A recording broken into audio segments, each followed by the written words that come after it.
நண்பர்களே, உங்களை பார்ப்பது நான் மிகுந்த மகிழ்ச்சி இருக்கிறேன்.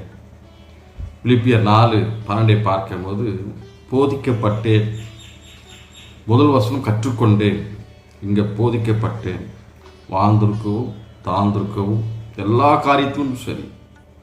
எனக்கு உண்மையான கற்றுடைய நம்முடைய வாழ்க்கையில் நம்ம இருக்கணும். இந்த மாதிரி டீச்சிங்ஸ்லாம் நம்மளோட வாழ்க்கை இருக்கணும். இதுதான் சபையில் இருக்கிற ஒவ்வொரு கற்றுடைய பிள்ளைகளும் சொல்லிக் கொடுப்பார்கள். நீங்கள் சபைக்கு போகலன்னா இதெல்லாம் நீ கற்றுக்கொள்ள முடியாது. அவர் சொல்லுகிறார், அப்போஸ்தலன் பவுல் சொல்லுகிறார், என்னோட வாழ்க்கையில் நான் போதிக்கப்பட்டிருக்கிறேன். சர்க்கிள் மட்டும் இல்லை, உயர்ந்த இடமும் சரி, உயர்ந்த இடமும் சொல்ல தாழ்ந்த இடமும் சரி, நம்முடைய வாழ்க்கையில் எல்லா சூழ்நிலைகளும் நாம் கையாளுவதற்கு நாம் போதிக்கப்பட்டிருக்க வேண்டும். இந்த உலகம் என்பது கடினமான ஒரு பாதை.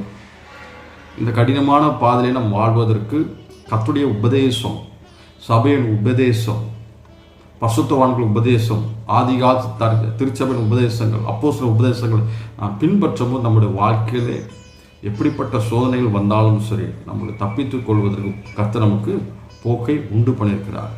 இந்த உணர்வுள்ள கர்த்தர் ஆசீர்வாதத்தை பெற்றுக்கோங்க.